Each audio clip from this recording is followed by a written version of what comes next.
அப்போது நான் அடுத்த பகுதி அந்த பேசுனதனுடைய அடுத்த பகுதி தான் இது. அப்போது அந்த அம்மா துடிச்சு இல்லை தலை மேலே ஏறிடுச்சு. அப்போ ஜோலியாக முடிஞ்சிருச்சு. அப்போது அந்த அம்மாவோட அந்த சாவு முடிஞ்சு போயிடாது. அவங்க பொண்ணும் பையனையெல்லாம் துக்கம் ஒரு பக்கம் பாதித்தாலும் அந்த பொண்ணு எடுக்கிறாங்க கல்யாணம் பண்ணுறாங்கன்னு சொல்லி சொன்னாங்க பார்த்தீங்களா. அந்த பொண்ணை கல்யாணம் பண்ணிட்டாங்களான்னு நம்மளுக்கு தெரியாது. ஆனால் இதனால் ஒரு பொண்ணுக்கு அவப்பேர் ஏற்படும். என்ன உயிர் போயிருச்சுங்கிறது அது மிகப்பெரிய இழப்பு. அதுக்கு இணையானதை விட இது ரொம்ப ஜாஸ்தி. ஏன்னா உயிரோடு இருக்கிற இந்த பொண்ணு டெய்லி செத்துட்ருப்பா. இவ்வளோ பொண்ணு பார்க்க போய் தான் இப்படி அம்மா செத்துட்டாங்க, இவ்வளோ இது பண்ண போய் தான் அத்தை செத்துது, இவ்வளோ வர நேரத்தில் தான் இப்படி செத்துட்டாங்க அப்படின்னு சொல்லிட்டு அது ஒரு இது. அப்புறம் ரெண்டாவது பத்திரிக்கை கொடுக்க போகிறோம், அதை பண்ணுறோம் இதை பண்ணுறோம். வீட்டில் கொஞ்சம் வயசானவங்க இருந்தாங்கன்னா தயவு செஞ்சு இந்த தண்ணி வைக்கிறதோ இல்லை பக்கத்தில் ஏதாவது சொல்கிறதோ கொஞ்சம் வேறு பாருங்க நாங்கள் போயிட்டு வர கொஞ்சம் டைம் ஆகும், கொஞ்சம் பார்த்துக்குங்க அப்படின்னு ஏதோ ஒரு பக்கத்தில் சொல்லிட்டு போகிறது ரொம்ப நல்லது. அது அவங்க பார்க்குறாங்களோ இல்லையோ ஒரு தகவல் நம்ம சொல்லிட்டு போகிறது நல்லது. அந்த மாதிரிலாம் எதுவுமே பார்க்காம பிடிக்காமல் கொஞ்சம் கவனிக்காமல் இருந்தங்காட்டி இவங்க வெளியில் போனதே தெரில. வீட்டில் இருக்கிற வயசானவங்க வெளியில் போனதே தெரில. சரிங்களா.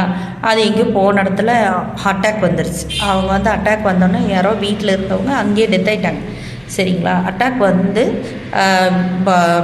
அதுலேயே மோஷனும் போய் அப்படியே இருந்தவங்கள உடனே எடுத்துகிட்டு போக சொல்லிட்டாங்க. என்ன பண்ணியிருக்காங்க, இது எடுத்துகிட்டு போகையில் இது காதில் கேட்ட விஷயம். எடுத்துகிட்டு போகையில் ஒரு ஆட்டோவோ ஒரு வண்டியோ இல்லை ஒரு ஆம்புலன்ஸோ அல்லது ஊர்திகளோ ஏதாவது ஒன்று போய் எடுத்துருக்கலாம். அது எடுக்கவே இல்லை. காசுக்கு இந்த இடத்துல எனக்கு அதான் கோவம் வருது. என்ன பண்ணிட்டாங்க, அப்படியே கூட்டிகிட்டு போனோன்னு இந்த வண்டியில் 2 வீலரில் பின்னாடி அந்த பாடியை போட்டு உட்கார வச்சு அப்படியே கூட்டிகிட்டு போயிருக்காங்க. இது என்ன இருக்குது, தரையில் கால் உரசிட்டே வந்தோன்னா அந்த பெருவிரலே பிஞ்சு தேய்ஞ்சி போயிடுச்சு. கடைசியில் அந்த பாடியில் அந்த பெருவிரலை கட்டுவாங்க, அதுக்கு பெருவிரலை இல்லை. அவ்வளவு பெரிய ஒரு விஷயத்தை எனக்கு சொல்லும்போது எனக்கு அவ்வளோ ஒரு வருத்தமாக இருந்தது. இதுக்கும் ரொம்ப தள்ளி இல்லை, அவங்க ஓரளவு சொந்தக்காரங்களாக தான் இருந்தாங்க. அப்போ இது சொந்தங்கள் மட்டும் இல்லாமல் வெளி விபத்துகளும் பார்க்குறோம். மறுநாள் கல்யாணம் நாங்கள் எங்கள் வீட்டுக்காரருக்கும் யாருக்கும் உடம்பு சரியில்லைன்னு பெரிய ஹாஸ்பிட்டல் வந்துட்டு ரிட்டன் நாங்கள் நைட்டு வெளியில் வர்றோம்.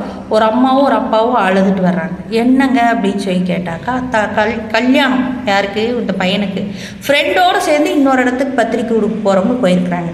கூட இன்னும் 2 ஃப்ரெண்ட்ஸுகள்லாம் வந்திருப்பாங்க போல இருக்குது. இவங்கெல்லாம் கொஞ்சம் முன்ன வண்டிகளை மாற்றி ஓட்டிட்டு கொஞ்சம் அது ஜிக்ஜாக் மாதிரிலாம் பண்ணிட்டுலாம் வந்திருக்கிறாங்க.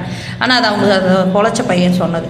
அப்போது அது மாதிரி பண்ணும்போது மாப்பிள்ளை பையன் ஏதோ இதில் போய் அடிபட்டு நீ வண்டி ஏறிடுச்சோ இல்லை ஏதாவது ஒன்று ஆயிடுச்சோ தெரில, அந்த பையன் டெத் ஆகிட்டான்னு சொல்லிட்டு வந்தாங்க. ஒரு விபத்துகள் நடக்கும் முன்னாடி தடுக்கிற வார்த்தைகளை உதாசீனப்படுத்துகிறவங்க தான் இங்கே அதிகம்னு நான் ரொம்ப மனவேதனைப்படுறேன்.